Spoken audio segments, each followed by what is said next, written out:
வினோத வாய்ஸ் நேயர்களுக்கு வணக்கம். நான் உங்கள் கிருஷ்ணவேல்.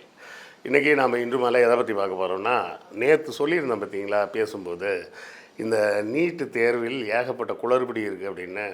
நீட்டு தேர்வில் நடக்கிற தேர்வு நடத்தும் முறையில் உள்ள குளறுபடிகள் அப்படின்னு சொல்லி தான் இந்த போராட்டம் பண்ணி நாங்கள் ஜெயிச்சிட்டோன்ற மாதிரி அந்த மாணவர்கள் சொல்கிறாங்க அப்படின்னு. அது இல்லை பிரச்சனை.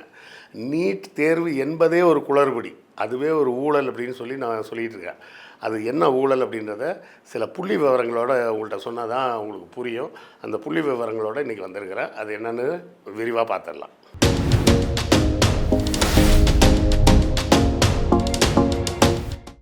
என்ன புள்ளி விவரம் அப்படின்னு பார்த்தீங்கன்னா, தமிழ்நாட்டை பொறுத்தவரை சரியா, மொத்தம் எத்தனை மருத்துவக் கல்லூரிகள் இருக்குதுன்னு பார்த்தீங்கன்னா 78 மருத்துவக் கல்லூரிகள் இருக்குது. அதில் 38 மருத்துவக் கல்லூரிகள் அரசாங்க மருத்துவக் கல்லூரிகள், 40 மருத்துவக் கல்லூரிகள் தனியார் மருத்துவக் கல்லூரிகள். மொத்த எம்பிபிஎஸ் சீட் வந்து 13,999, ரவுண்டாக 14,000 சீட்டுன்னு நீங்கள் வச்சுக்கலாம். இதில் கவர்மெண்ட் காலேஜ் சீட்டு வந்து பார்த்திங்கன்னா 5,500 சீட்டு வரும். அதே மாதிரி ப்ரைவேட் காலேஜஸ் பார்த்திங்கன்னா 7,800 சீட்டுக்கிட்ட வருது. அது போக எய்ம்ஸ், மதுரை எய்ம்ஸில் தனியாக ஒரு 50 சீட் இருக்குதுன்னு வச்சுக்கோங்க. இதெல்லாம் தமிழ்நாட்டை பொறுத்தவரை உள்ள செய்திகள். அதுக்கு மேலே வந்து மொத்தமாக இந்தியா பூரா எவ்வளோ இருக்குதுன்னு பார்த்தீங்கன்னா, இந்தியா முழுக்கவும் சேர்த்து 823 மெடிக்கல் காலேஜ் இருக்குது. அதில் 441 கவர்மெண்ட் காலேஜு, 382 ப்ரைவேட் காலேஜு. மொத்த சீட்டு வந்து பார்த்திங்கன்னா 1,36,939 சீட்டு. அதாவது 1,40,000 சீட்டுன்னு நீங்கள் ரவுண்டாக வச்சுக்கலாம் நம்ம ஒரு கணக்குக்காக. கவர்மெண்ட் எம்பிபிஎஸ் காலேஜ் சீட் எவ்வளோன்னா 63,296 சீட்டு. ப்ரைவேட் சீட் வந்து 73,643 ப்ரைவேட் காலேஜ் சீட்டு. இப்போ இதெல்லாம் வச்சு பார்த்தோம்னா என்னெல்லாம் நமக்கு புரியுது அப்படின்னு பார்த்தோம்னா, கர்நாடகா வந்து நம்பர் 1ல் இருக்குது. 15,395 எம்பிபிஎஸ் சீட் இருக்குது. தமிழ்நாடு 14,000, மகாராஷ்டிரா 13,000, உத்தரப்பிரதேஷ் 12,000, 5வது இடத்துல தெலுங்கானா இருக்குது. இதுதான் டாப் 5. இதுக்கப்புறம் உள்ளது எல்லாமே ரொம்ப கம்மியான சீட்டுகள் தான். இந்த சீட்டுகளில் நம்ம தமிழ்நாட்டை பொறுத்தவரை மட்டும் மொத்த இந்தியாவோட சீட்டில் 10% சீட்டு நம்மக்கிட்ட தான் இருக்குது. அந்த சீட்டை தான் நம்மள்ட்ட வந்து பிடுங்கணும்னு பார்க்குறாங்க.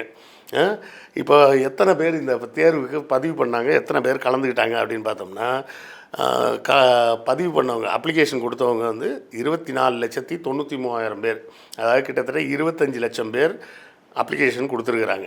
அதில் எத்தனை பேர் எக்ஸாம் எழுதுறதுக்கு வந்தாங்க அப்படின்னு பார்த்தீங்கன்னா 19,99,000 பேர் சொச்சம் வந்திருக்காங்க. அதாவது 25 லட்சம் பேர் அப்ளிகேஷன் போட்டாங்க, 20 லட்சம் பேர் வந்து எக்ஸாம் எழுதியிருக்காங்க. இதில் வந்து குவாலிஃபைடுன்னு அனௌன்ஸ் பண்ணது 230 மார்க்கும் என்னவோ சொல்லி ஒரு குவாலிஃபிகேஷன் வச்சுருந்துருக்காங்க. அந்த மார்க்குக்கு மேலே எடுத்தவங்க எவ்வளோன்னு பார்த்தீங்கன்னா 11,21,000 பேர், ரவுண்டாக 11 லட்சம்னு வச்சுக்கிங்க. இப்போது இந்த நம்பர்ஸ் எல்லாம் நீங்கள் மைண்டில் வச்சுக்கிங்க. இதுக்கப்புறம் நம்ம சொல்கிறதுல தான் முக்கியமான விஷயம் இருக்குது. இப்போ நம்ம இந்தியா முழுக்க எவ்வளோ சீட் இருக்குதுன்னு சொன்னோம்? 1,40,000 சீட் இருக்குதுன்னு சொன்னோம். எவ்வளோ பேர் குவாலிஃபைடு? 11 லட்சம் பேர் குவாலிஃபைடு. 11 லட்சம் பேர் குவாலிஃபைடுனா அதில் வெறும் 1,40,000 பேர் தான் டாக்டர் ஆக முடியும். மற்ற யாருக்கும் சீட்டு கிடையாது. இப்போது அதிக மதிப்பெண் எடுத்ததுலேருந்து அப்படியே வரிசையாக 1, 2, 3, 4ன்னு குறைச்சிக்கிட்டே வந்தீங்கன்னு வச்சுக்கோங்க. 720, 719, 718, 717, 716 இப்படியே குறைச்சிக்கிட்டே வந்து 1,40,000வது நம்பரில் யார் இருக்காங்களோ அது வர உள்ளவங்களுக்கு அட்மிஷன் போடணும். கரெக்டாக? அப்படி தான் போடுவாங்களான்னா அப்படி தான் போடுறாங்க. அதிலெல்லாம் மாற்றம் இல்லை. அதுக்கப்புறம் தான் ஊழல் ஆரம்பிக்குது. எப்படி போடுவாங்கன்னா, முதல் ரவுண்டுன்னு ஒன்று நடத்துவாங்க. அந்த ஃபஸ்ட் ரவுண்டில் எல்லா கவர்மெண்ட் மெடிக்கல் காலேஜுக்கும் அப்படி சீட்டை அலாட் பண்ணிடுவாங்க. கவர்மெண்ட் மெடிக்கல் காலேஜ் அட்மிஷன் கிடைச்ச யாரும் எனக்கு வேண்டான்னு சொல்லிட்டு போகிறது கிடையாது. எல்லாருமே அங்கே ஃபீஸ் கம்மின்றதுனால அங்கே போயிடுவாங்க. அது அந்த 63,000 சீட்டு போயிடும். அடுத்த இந்த 73,000 சீட்டு ஒன்று சொன்னோம் பார்த்தீங்களா, 73,000 சீட்டும் ப்ரைவேட் மெடிக்கல் காலேஜ், அது ரவுண்ட் 2ல் போடுவாங்க. அந்த ரவுண்ட் 2ல் போடும்போது அதுவும் மெரிட் படி தான் போடுவாங்க. அப்போது ரவுண்டு 1 வந்து 550 மார்க்கோட முடிஞ்சு போயிடும். 550 மார்க்கோட அது ஓபிசி, ஜென்ரல் காம்படிஷன், அப்புறம் ஓபிசி, அப்புறம் எஸ்சி எஸ்டி இந்த ரிசர்வேஷன் படி அந்த 60,000 சொச்சம் சீட்டு அலாட் ஆகிடும். அடுத்தால் இந்த ஒரு 73,000 75,000 சீட் இருக்குது பார்த்தீங்களா, இதுக்கு அந்த 550க்கு கீழே இருக்கிற ஆளுங்களுக்கு வரிசையாக சீட் போட்டே வருவாங்க. இது ரவுண்ட் 2. மிச்சம் இருக்கிற 73,000 சீட்டும் போட்டுருவாங்க. இந்த 73,000 சீட்டில் பார்த்தீங்கன்னா ஒரு 15,000 பேர் தான் சேருவாங்க. மிச்சம் யாரும் சேர மாட்டாங்க. ஒரு 60,000 பேர் சேரவே மாட்டாங்க. ஏன் சேர மாட்டாங்க அப்படின்னு கேட்டிங்கன்னா, இந்த ப்ரைவேட் மெடிக்கல் காலேஜில் பூரா ஃபீஸ் எவ்வளோன்னு கேட்டிங்கன்னா, ஒரு வருஷத்துக்கு 20 லட்சம் ரூபாய்.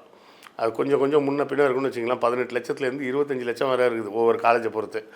அப்போது ஆவரேஜாக 20 லட்சம்னு வச்சிங்கன்னா, மொத்தம் 1 கோடி ரூபா கட்டி 5 வருஷம் படிக்கிறதுக்கு யாரால் முடியுமோ அவங்க மட்டும்தான் சேருவாங்க. மற்ற எல்லோரும் சேர மாட்டாங்க. அந்த சீட்டு பூரா வேக்கண்டாக போயிடும். இது ரவுண்ட் 2. ரவுண்டு 3 இங்கே தான் விஷயம் this becomes more interesting. Round 3 என்னன்னு பேர்னா, அதுக்கு பேர் மாப்பப் லிஸ்ட்டுன்னு பேர். மாப்பப் லிஸ்ட்டுனா என்ன அர்த்தம்னா, இந்த முதல்ல ஒரு 1,40,000 பேருக்கு இவங்க போட்டாங்கல்ல, மிச்சம் இருக்கிறாங்கல்ல, அந்த மிச்சம் இருக்கிறதுல யாருக்கு வேணால் அந்த மெடிக்கல் காலேஜ் சீட்டு கொடுக்கலாம். இந்த மார்க்கு அந்த மார்க்கெலாம் கிடையாது, யாருக்கு வேணால் சீட்டு கொடுக்கலாம். அப்போ யாரெல்லாம் முதல்ல வந்து பணம் கட்டுறதுக்கு ரெடியாக இருக்காங்களோ அவங்களுக்கெல்லாம் சீட்டை கொடுத்துருவாங்க. அப்போது 3வது ரவுண்டுக்கு வர்றவங்கலாம் யார் வருவாங்க? 1 கோடி ரூபா கட்ட முடியும்னு தெரிஞ்சால் மட்டும்தான் வருவாங்க, இல்லைனா வரமாட்டாங்க. வருஷம் 20 லட்சம் வருஷம் கட்டணும். வருஷத்துக்கு 20 லட்ச ரூபா கட்டுற அளவுக்கு வருமானம் இருக்கணும். வருஷத்துக்கு 20 லட்சம் கட்டணும்னா அவங்களுக்கு மாத வருமானம் எவ்வளோ இருக்கணும்? குறைஞ்சது 3 லட்சமாவது மாத வருமானம் இருக்கணும். குறைஞ்சது மாதம் 3 லட்ச ரூபா மாத வருமானம் இருந்தால் தான் மாதம் 2 லட்ச ரூபாயை காலேஜ் ஃபீஸ்க்கு எடுத்து வச்சுட்டு மிச்சம் ஒரு 1 லட்ச ரூபாயை வச்சுக்கிட்டு அவங்க வீட்டு வாடகை கொடுக்குறது, போக்குவரத்து, ஏற்கனவே இஎம்ஐ இருந்தால் இஎம்ஐ, சாப்பாடு செலவு எல்லாம் பண்ணுறதுக்கு மிச்சம் எக்ஸ்ட்ராவாக ஒரு 1 லட்ச ரூபா இருக்கணும். அப்போ மாதம் 3 லட்ச ரூபாய்க்கு மேலே சம்பாதிக்கக்கூடியவங்களாக இருந்தால் மட்டும்தான் குறைஞ்சபட்சம் அந்த மருத்துவ சீட்டில் போய் ஜாயின் பண்ணுறதை பற்றியே யோசிக்க முடியும். இந்த மாப்பப்லேயும் சேரலைன்னு வச்சுக்கோங்க, ஸ்ட்ரே வேக்கன்சி ரவுண்டுன்னு இன்னொன்று இருக்குது, 4வது. அந்த ஸ்ட்ரே வேக்கன்சி ரவுண்டுக்கு எந்த குவாலிஃபிகேஷனும் தேவையில்லை. நீட்டில் எக்ஸாமில் போய் ஹால் டிக்கெட் வாங்கி வச்சுருந்தா போதும், என்ன மார்க் இருந்தாலும் கொண்டு போய் சேர்த்துருவாங்க. அதுக்கு பேர் ஸ்ட்ரே வேக்கன்சி ரவுண்டு. அவங்களும் வருஷத்துக்கு அந்த மொத்த 5 ஆண்டுகளுக்கும் சேர்த்து 1 கோடி ரூபா பணம் கட்டுறதுக்கு காசு வேணும். அப்போ நல்லா யோசிச்சு பாருங்கள், மொத்தம் இருக்கக்கூடிய 1,40,000 சீட்டில் கிட்டத்தட்ட 75,000 சீட்டு, அதாவது பாதிக்கும் மேற்பட்ட சீட்டு ப்ரைவேட் மெடிக்கல் காலேஜில் இருக்குது. அந்த ப்ரைவேட் மெடிக்கல் காலேஜில் சேரணும்னா நீங்கள் மொத்தமாக 1 கோடி ரூபா கட்ட முடிஞ்சால் மட்டும்தான் சேர முடியும், இல்லைனா நீங்கள் சேர முடியாது. சரிங்க சார், இந்த 75,000 சீட்டு வந்து பணக்காரங்களுக்கு போகுதுன்னு நீங்கள் வருத்தப்படுறது புரியுது சார். ஆனால் முதல்ல வந்து ஒரு 65,000 பேர் இருக்காங்கல்ல சார், அவங்க வந்து படித்து மார்க் வாங்கின பசங்க தானே, அவங்க தகுதி வாய்ந்தவங்க தானே அப்படின்னு நீங்கள் கேட்கலாம்.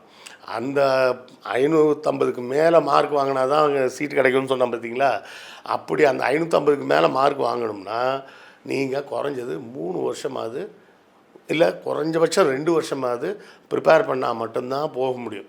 ஒன்று 10th ப்ரிப்பேர் பண்ண ஆரம்பிக்கணும், இல்லை 11th ப்ரிப்பேர் பண்ண ஆரம்பிக்கணும், இல்லைனா 11th 12th முடித்து இன்னொரு வருஷம் வீட்டில் உட்காந்து ப்ரிப்பேர் பண்ணணும். அப்படி ப்ரிப்பேர் பண்ணணுன்னா எங்கே போய் ப்ரிப்பேர் பண்ணணும்? பெரிய கோச்சிங் சென்டரில் போய் ப்ரிப்பேர் பண்ணணும். அந்த கோச்சிங் சென்டருக்கு ஃபீஸ் பார்த்திங்கன்னா அவன் ஒரு வருஷத்துக்கு 3 லட்சம் வாங்குவான். ஒரு வருஷத்துக்கு 3 லட்சம் வீதம் 3 வருஷத்துக்கு பணம் கட்டணுன்னா காலேஜ் சேர்றதுக்கு முன்னாடியே 10 லட்ச ரூபா செலவு பண்ண முடிஞ்சால் தான் நீங்கள் அந்த 550க்கு மேலே மார்க் வாங்கி கவர்மெண்ட் காலேஜில் போய் சேர முடியும். ஆக மொத்தத்தில் பார்த்தீங்கன்னா கவர்மெண்ட் காலேஜில் சேரணுன்னாலும் நீங்கள் வருஷத்துக்கு மொத்தத்தில் அந்த ட்ரைனிங்க்கு மட்டும் ஒரு 10 லட்ச ரூபா செலவு பண்ண முடியாத ஆளாக இருக்கணும். இல்லைன்னா மொத்த கோர்ஸுக்கும் சேர்த்து 1 கோடி ரூபா செலவு பண்ணுறதுக்கு உண்டான பணம் படைத்தவர்களாக இருக்கணும். இது ரெண்டும் இல்லைன்னா நீங்கள் மருத்துவ கனவை பற்றி யோசிக்கவே முடியாது. இப்போ புரியுதுங்களா? நேற்று நான் சொன்னது மாணவர்கள் போராட்டம் டெல்லியில் வந்து அது ஒரு குட் ஃபார் நத்திங், அதனால் எதுவுமே நடக்கலைன்னு நான் சொன்னது.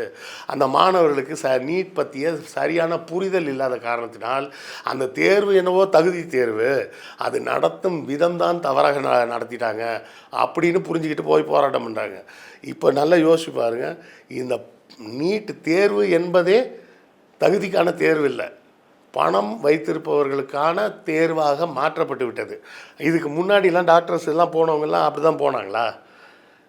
யோசிச்சு பாருங்கள், ஒருத்தன் வந்து 1 கோடி ரூபா செலவு பண்ணி ஒருத்தன் படிக்கிறான். படித்தவன் அந்த 1 கோடி ரூபாயை முதல்ல எடுக்கணும்னு தானே பார்ப்பான். அவன் போய் கிராமப்புறத்தில் வேலை பார்ப்பானா? ஏழை எளியவர்களுக்கு வேலை பார்ப்பானா? இவங்கெல்லாம் படித்து முடித்து வந்ததுக்கப்புறம் என்ன பண்ண போகிறாங்க? பெரிய நகரங்களில் தான் உட்காருவாங்க. கிராமப்புறங்களில் யாரும் அவ்வளோ ஃபீஸ்லாம் கொடுக்க முடியாது. அப்போ பெரிய நகரங்களில் இவங்க என்ன பண்ணுவாங்க? கன்சல்டேஷன் ஃபீஸு 1000 ரூபா கொடு, 1500 கொடுங்க அப்படின்னு கேட்பாங்க. மினிமம் கன்சல்டேஷன் ஃபீஸுன்றது 1000 ருபீஸ்லேருந்து 2000 வரை போயிடும். ஒரு நாளைக்கு 10 பேஷண்ட்டு பார்த்தா போதும். 10,000 ரூபா. 10,000 × 30 3 லட்சம் ரூபா. சீக்கிரமாக எடுக்கணும். ஒரு மாதத்துக்கு 3 லட்சம் ரூபா, ஒரு வருஷத்துக்கு கிட்டத்தட்ட 10 லட்சம் ரூபா. அந்த கணக்கில் எடுத்தால் கூட கிட்டத்தட்ட இன்னொரு 5 வருஷம் ஆகும். இன்னொரு 5-10 வருஷம் கூட ஆகும் அந்த 1 கோடி ரூபாயை திருப்பி எடுக்கிறதுக்கு. அப்போ யோசிச்சு பாருங்கள், டாக்டர் அப்படின்ற வேலையை எவ்வளோ மோசமாக மாற்றி வெறும் மேல்தட்டுனா உச்சக்கட்ட மேல்தட்டில் இருக்கிற பணக்காரர்கள் மட்டும்தான் படிக்க முடியும் அப்படின்னு மாற்றக்கூடிய ஒரு இடத்துக்கு இந்த நீட் தேர்வு வந்திருக்குது அப்படின்னு சொன்னால், இந்த நீட் தேர்வு என்பது தானே பெரிய மோசடி. அதை புரிஞ்சுக்கிங்கன்னு சொல்கிறேன். நாம் வச்சுருக்கிறோம் எத்தனை சீட்டு? 14,000 டாக்டர்ஸை வருஷம் நம்மளால் உருவாக்க முடியும். ஆனால் அந்த 14,000 பேருமே பணக்காரர்களாக இருந்தால் மட்டும்தான் படிக்க முடியும். மற்றவங்க யாரும் படிக்க முடியாதுன்ற இடத்துக்கு நம்ம கொண்டு போயிட்டோமா இல்லையா? இதுக்கு முன்னாடி எப்படி வச்சுருந்தோம்? அழகாக வச்சுருந்தோம். ஃபிசிக்ஸு, கெமிஸ்ட்ரி, பயாலஜி என்ன மார்க்கு அது எல்லாத்தையும் கூட்டி 200க்கு ஆவரேஜ் எவ்வளோன்னு பார்த்து அதில் அட்மிஷன் போடுனா நம்ம பசங்க எப்படியாவது உளுந்து பிறந்து படித்து ஒரு 198 199லாம் அக்ரிகேட் வாங்கி அந்த +2 மார்க்கை வச்சு உள்ளே போயிட்டாங்க. இப்போது அந்த 12th வாங்குகிற மார்க்குக்கு எந்த பலனும் கிடையாது. அதை தூக்கி குப்பையில் தான் போடணும். அதை வச்சு ஒன்றுமே பண்ண முடியாது. 3 வருஷம் நீ படிக்கணும், அதுக்கு 10 லட்ச ரூபா காசு வேணும். இல்லை அப்படின்னு சொன்னால் 1 கோடி ரூபா காசு வேணும். இந்த ரெண்டும் இல்லைன்னா உங்களால் MBBS படிக்க முடியாது அப்படின்னு இந்தியா முழுக்க ஆக்கி வச்சுருக்காங்க. இதைத்தான் தகுதி தேர்வுன்னு சொல்கிறதா? அப்போ இந்த கரப்பாம்பூச்சி கூட்டம் எதை பற்றி பேசியிருக்கணும்? இதை பற்றி பேசியிருக்கணும். நீட் என்பதே முதல்ல மோசடி, அதை முதல்ல நீக்கு அப்படின்னு சொல்லி பேசியிருக்கணும். அவர்களுக்கு தெளிவில்லாத காரணத்தினால் ஒரு தர்மேந்திர பிரதான் ரிசைன் பண்ணிட்டாரு, நாங்கள் வெற்றி பெற்றுட்டோம் அப்படின்னு எல்லோரும் வீட்டுக்கு போயிட்டாங்க. இதைத்தான் நான் நேற்று சொல்ல வந்தேன். இது புரியாமல் சிலர் கொஞ்சம் காட்டமாக கமெண்ட் போட்டிருந்தாங்க. அவர்களை பற்றி எனக்கு ஒன்றும் வருத்தம் கிடையாது. அவர்களை பார்த்து பரிதாபப்படுகிறேன். இந்த விஷயம் உண்மைகளை புரிந்து கொள்ளாமல் இப்படி அறகுறையாக பேசுகிறாங்க அப்படின்னு தான் எடுத்துக்கிறேன். இது குறித்த உங்கள் கருத்துக்கள் என்னன்றதை எனக்கு கமெண்ட்டில் சொல்லுங்கள், நானும் தெரிஞ்சுக்கிறேன். அடுத்த காணொளியில் சந்திப்போம். நன்றி, வணக்கம்.